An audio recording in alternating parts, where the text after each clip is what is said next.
ক্ষুদ্ৰ চাহ খেতিয়ক 1 জুনৰ পৰা বন্ধ হ'ব বটলিফ ফেক্টৰী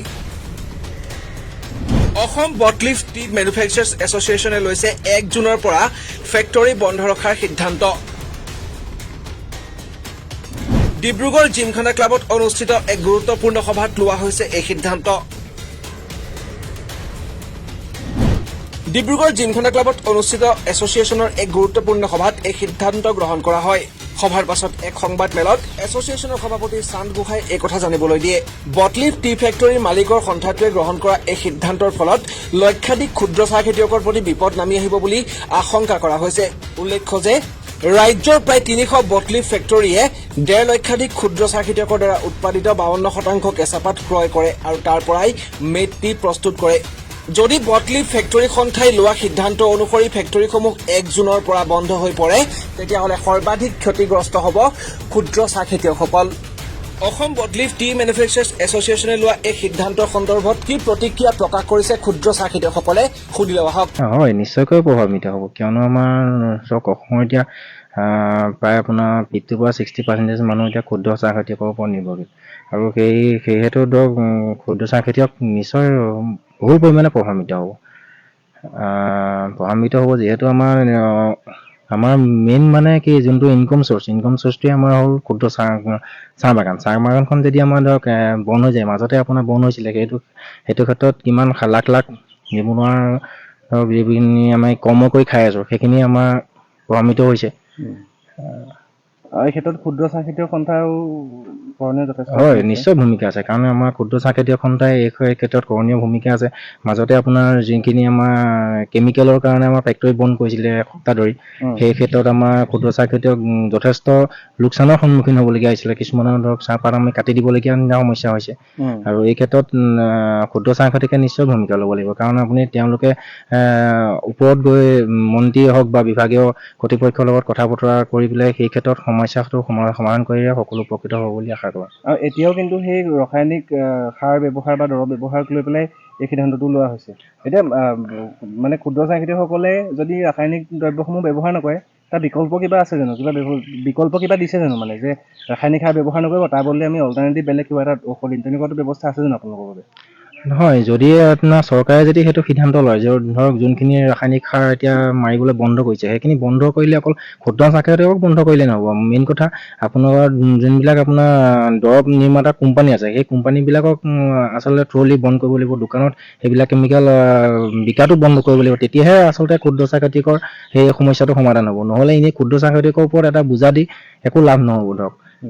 মেইনলি আপোনাৰ যোনবিলাক দৰৱ কোম্পানী আছে সেইবিলাকৰ লগত এইটো কথা পাতি যেনে কিয় মানে এইটো কেমিকেলৰ কাৰণে বন্ধ কৰিবলগীয়া হৈছে এই সমস্যাটো সমাধান কৰে বুলি আশা ৰাখিছোঁ আৰু আমি দেখিবলৈ পাওঁতে ক্ষুদ্ৰ চাহ খেতিয়কসকলক লৈ বৰ বিশেষ চৰ্চা আমি দেখিবলৈ নাপাওঁ সেইকাৰণে বহুতে নাজানে আচলতে ক্ষুদ্ৰ চাহ খেতিয়কসকলৰ কিবা সমস্যা আছে নেকি কেনেকুৱা ধৰণৰ সমস্যা আছে ক্ষুদ্ৰ চাহ খেতিয়কসকলৰ বিশেষকৈ ক্ষুদ্ৰ চাহ খেতিয়কসকলৰ সমস্যা নানা ধৰণৰ সমস্যা আছে এতিয়া ধৰক আমাৰ যোনটো আমাৰ দাম সেইটো দাম এতিয়া বৰ্তমান সময়ত অকণমান দামটো উঠিছে মাজতে আপোনাৰ ধৰক 20 টকাৰ পৰা 19 টকা 18 টকা তেনেকৈ ফেক্টৰী ৰেট হৈছিলে সেই ক্ষেত্ৰত আপোনাৰ ধৰক আমাৰ এজেণ্টবিলাকে খাই দিয়ে 2 টকাৰ পৰা 3 টকা এজেণ্টবিলাকে কমিশ্যন লোৱাৰ পৰা আমাৰ ক্ষুদ্ৰ চাহ খেতিয়কৰ মানে 13 টকা বা 14 টকাহে হাতত পৰেগৈ আৰু এই ক্ষেত্ৰত আপোনাৰ ধৰক পাত ছিঙোৱাৰ খৰচ আছে সাৰ মৰা খৰচ আছে দৰৱ মৰা খৰচ আছে আৰু সেইভাগে চাবলৈ গ'লে আমাৰ খুব বেছি 1 টকা বা 2 টকাহে হয় আৰু 1 টকা বা 2 টকাত আজিকালি ধৰক কি পায় সেইটো ক্ষেত্ৰত সমস্যা আছে এইটো যদি চৰকাৰে যদি আমাৰ নিৰ্ধাৰিত মূল্য এটা ধাৰণ কৰে MSP যোনটো ব্যৱস্থা সেইটো যদি কৰে হয়তো চাহ খেতিৰ ক্ষেত্ৰতো এটা চাহ খেতিৰ ক্ষেত্ৰত MSP যদি নিৰ্ধাৰণ কৰে সেইটো খুব আদৰণীয় হ'ব বুলি আশা কৰোঁ বিশেষ ক্ষুদ্ৰ চাহ খেতিয়কসকলৰ যেতিয়া এনেকৈ নিজা ফেক্টৰী নাই সেই নিজা ফেক্টৰী নহ'লে বটলিফ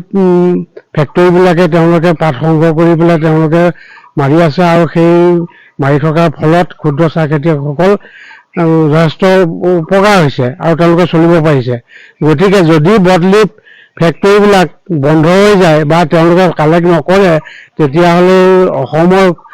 হাজাৰ হাজাৰ লাখ লাখ ক্ষুদ্ৰ চাহ খেতিয়কসকল বিপদত পৰিব গতিকে আমি সকলোৱে একমত হৈ এই ক্ষুদ্ৰ চাহ খেতিয়কসকলে সন্থাই কি কৰিব লাগিব, আমি তেওঁলোকক মনাব লাগিব আৰু আমাৰ ব্যক্তিগতভাৱে আমি কি কৰিব লাগিব যে যিবিলাক ৰাসায়নিক সাৰেই হওক বা ঔষধেই হওক যিবিলাকে আমাৰ চাহ বাগানবিলাকত মানে হেৰি নকৰে, এফেক্ট নকৰে, সেই তেনেকুৱাবিলাক মেডিচিন মাৰি পেলাই আমি কি কৰিব লাগিব, আমি ক্ষুদ্ৰ চাহ খেতিয়কসকল আগবাঢ়ি যাব লাগিব আৰু আমাৰ এই দেশৰ যিটো আমাৰ সম্পদ, এই সম্পদ আমি কি কৰিব লাগিব, মানে উন্নত ধৰণে আমি আগবঢ়াই লৈ যাব লাগিব।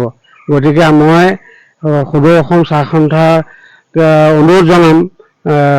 আমাৰ ৰামপুৰ শাখাৰ সভাপতি হৈ, যে আমাৰ এই সমস্যাটো যদি আমি সমাধান নকৰোঁ তেতিয়াহ'লে আমাৰ কি হ'ব,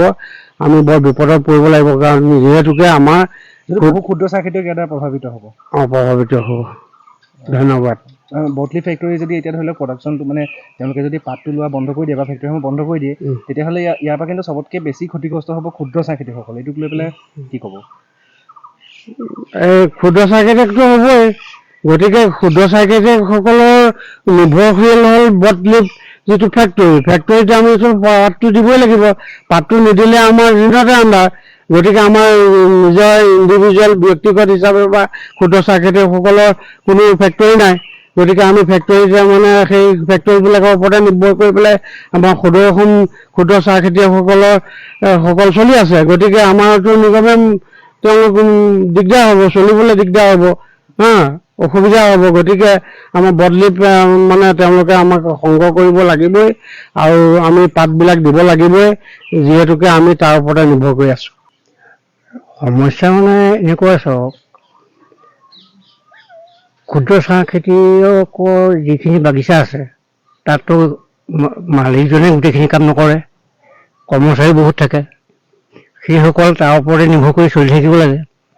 যদি ফেক্টৰী বন্ধ হয় কেঁচা পাতখিনি কি হ'ব? আৰু কেঁচা পাতখিনি বন্ধ হোৱাৰ লগে লগে এই বাগিচাৰ লগত জড়িত যিখিনি শ্ৰমিক সেইসকলে কি কৰি খাব? সমস্যাটো সকলোৰে আহিব। মানে ক্ষুদ্ৰ চাহ খেতিয়ক সন্থা এই ক্ষেত্ৰত কেনেকুৱা ভূমিকা হ'ব লাগিছিলে? ক্ষুদ্ৰ চাহ খেতিয়কসকলক সন্থাৰ ফালৰ পৰা বটলিফ ফেক্টৰীৰ মালিকৰ লগত বুজা পৰাৰ মাজেদি বন্ধ নোহোৱাকৈ সকলো চলিব পৰা ব্যৱস্থা কৰিব লাগে। আৰু এইটো যিহেতু মানে ৰাসায়নিক সাৰ ব্যৱহাৰ কৰাক লৈ পেলাই সিদ্ধান্তটো লৈছে, যদি ৰাসায়নিক দৰৱখিনি মানে ক্ষুদ্ৰ চাহ খেতিয়কে ব্যৱহাৰ নকৰে, তাৰ অল্টাৰনেটিভ, তাৰ বিকল্প ঔষধ কিবা আছে নেকি? সেই সংক্ৰান্তত অভিজ্ঞসকলে চিন্তা চৰ্চা কৰি বিকল্প কি ব্যৱস্থা কৰে তেখেতসকলে উপায় দিব। মানে ক্ষুদ্ৰ চাহ খেতিয়কৰ অসুবিধা হ'ব? অসুবিধাটো সম্পূৰ্ণ হ'ব। অকল খেতিয়কৰে নহয়, এই বাগিচাৰ লগত জড়িত শ্ৰমিক কৰ্মচাৰী যি য'ত আছে সকলোৰে একে অসুবিধাই হ'ব।